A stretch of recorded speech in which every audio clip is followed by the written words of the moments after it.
বেশি চিন্তা করা আমাদের দুঃখের বড় কারণ। নিজের পরিশ্রমকে নিয়ে গভীর চিন্তায় ডুবে যাওয়া আমাদেরকে ভিতর থেকে দুঃখী করে তোলে। আমরা অস্থির হয়ে যাই। জীবনে যদি আমরা সব কথাকে বাঁচানোর প্রশ্ন করে তুলি, তবে আমাদের প্রত্যেক দিন দুঃখের জীবন কাটাতে হবে। বেশি চিন্তা করা এমন একটি রোগ যেখানে তোমার রাতের ঘুম অবশ্যই চলে যাবে।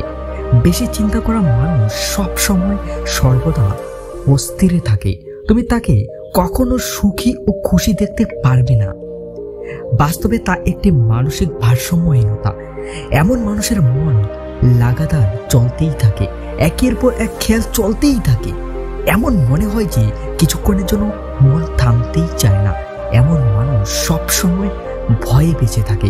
কিছু খারাপ হওয়ার ভয়, কিছু ক্ষতি হওয়ার ভয়, ব্যবসায় ক্ষতি হওয়ার ভয়, পড়াশোনার ভয়, সম্পর্ক ভেঙে যাওয়ার ভয়, কাউকেই আঘাত পৌঁছানোর ভয়। সবসময় এমন মানুষের মনেই এক ভয় জমে থাকে। যেই কথায় আমরা বেশি চিন্তা করে থাকি, যাকে নিয়ে আমরা বেশি চিন্তা করে থাকি, বাস্তবে তাকে পাওয়ার চান্স না পাওয়ার সমান হয়ে থাকে। তবু আমরা সেই ব্যাপারে ভাবতে ভাবতে আমাদের মনকে কমজোর, রোগগ্রস্ত করে তুলি। আসলে সফল ব্যক্তি তিনি, যিনি দুশ্চিন্তা ও মানসিক চাপ থেকে মুক্ত হয়ে বাঁচে, যিনি চিন্তা ও মনের খেয়ালে সর্বদা ডুবে থাকে, সে ব্যক্তি আসলে বাস্তবে সফল নয়। বেশি চিন্তা করা মানুষ তারা খুব তাড়াতাড়ি ক্লান্ত হয়ে পড়ে এবং খুব তাড়াতাড়ি তারা মাথা ও শরীর ব্যথা অনুভব করে।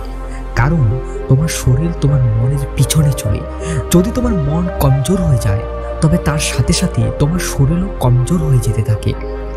এমন মানুষ তো বিছানায় শুয়ে তো পড়ে, কিন্তু দিমাগ চলতেই থাকে, যার ফলে তার ঘুমও আসে না। বেশি চিন্তা করার ফলে খিদাও কমে যায়। এমন মানুষ হয়তো বেশি খেতে থাকে, নয়তো তার কিছু খেতেই ভালো লাগে না। এমন ব্যক্তি সব কথাকে হৃদয়ে স্থান দেয়। এর ফলে খুব তাড়াতাড়ি মন বিরক্ত হয়ে ওঠে। বেশি চিন্তা করা এমন একটি রোগ যে তোমার মনে এমন একটি পরিশানি তৈরি করবে যা বাস্তবে কখনো হয়ে উঠবে না। এবং এর সবচেয়ে বড় সমস্যা এটা হলো, আজকাল সবাই এটাকে স্বাভাবিক মনে করে। যে চিন্তা তো সবারই হয়ে থাকে, এটা কিন্তু সাধারণ নয়। এটাকে প্রথমে স্বীকার করো যে বেশি চিন্তা করা সাধারণ বিষয় নয়, এটা একটি রোগ তোমার মনের। তখনই তুমি এই বেশি চিন্তা করার রোগ থেকে মুক্ত হতে পারবে। যদি তুমি এই পরিশানি থেকে মুক্তি পেতে চাও, তবে এই 5টি কথা অবশ্যই মেনে চলবে। সবার প্রথম কথা, তুমি সবার প্রথমে পুরোপুরিভাবে নেগেটিভ ভাবনা শোনা এবং দেখা থেকে নিজেকে রক্ষা করো। কোনো প্রকার বিচার শুনে নেওয়া, দেখে নেওয়া খুব সহজ হয়ে থাকে, কিন্তু তা বাইরে বের করে দেওয়া খুবই মুশকিল হয়ে থাকে। নেগেটিভ কথা তোমার মনকে কমজোর করে দেয় এবং পজিটিভ কথা তোমার ভিতরে এক শক্তি ভরে দেয়। পজিটিভ কথার জন্য দরকার তুমি ভালো বই পড়ো, ভালো সঙ্গে থাকো, ভালো কথা শোনো এবং দেখো, এবং যতটা পারো তোমার মনকে নেগেটিভ বিচার থেকে বাঁচিয়ে রাখার চেষ্টা করো।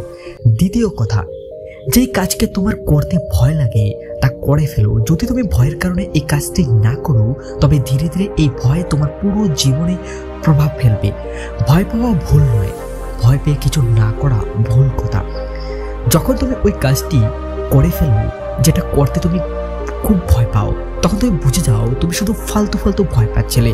তখন তোমার সব ভয় ধীরে ধীরে কম হয়ে যাবে, এবং যখন তোমার ভয়ই দূর হয়ে যাবে, তখন তোমার মন শান্ত ও হালকা হয়ে যাবে এবং মনের ভিতরে এক শক্তি ও আত্মবিশ্বাস জেগে উঠবে।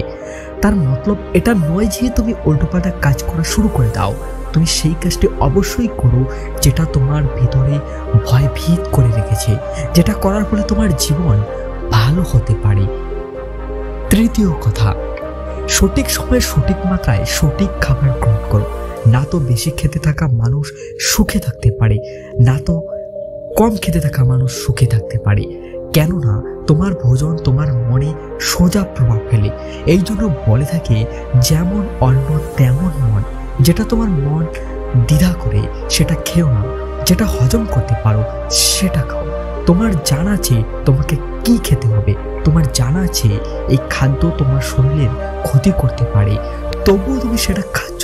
এটা আবার মনের কেমন স্বাদ, এটা আবার কেমন মনের গোলাম হয়ে যাওয়া। তবে সেটা খাও যেটা তোমার শরীরের জন্য ভালো, নাকি তোমার মুখের জিভের জন্য ভালো। হ্যাঁ, কখনো কখনো চলে যায়, তুমি খেতে পারো, কিন্তু বেশিরভাগ সময় তুমি সেটাই খাবে যেটা তোমার শরীরের জন্য ভালো। এই জন্য তা খুবই জরুরি তুমি সঠিক সময়ে সঠিক মাত্রায় সঠিক খাবার গ্রহণ করো। তুমি কি খাচ্ছ তার প্রভাব সোজা তোমার মনে পড়বে। যদি তুমি মনে শান্তি চাও তবে তুমি তোমার খাবারকে ঠিক করো। চতুর্থ কথা, রাতে তাড়াতাড়ি ঘুমিয়ে পড়ো ও সকাল সকাল উঠে পড়ো। ডক্টর বলে থাকে যে মানুষ রাতে তাড়াতাড়ি ঘুমিয়ে পড়ে এবং সকাল সকাল উঠে পড়ে তার শরীরের 70% রোগ একাই ঠিক হয়ে যায়। কেননা আমাদের শরীরের ভিতরে রোগ ঠিক করার এক অদ্ভুত শক্তি আছে।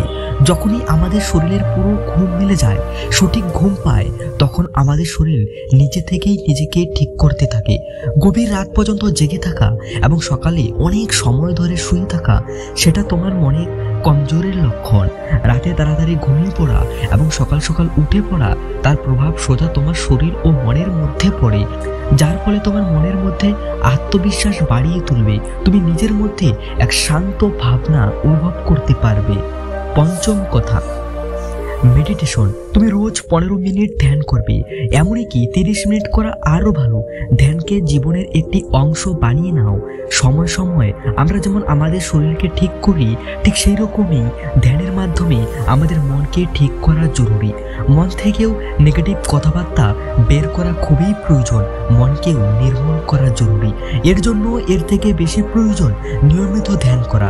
নিজের মস্তিষ্ক থেকে এই খেয়াল বের করে দাও যে ধ্যান করা শুধুমাত্র ধার্মিক মানুষদের কাজ। এটা আসলে একদমই ঠিক নয়।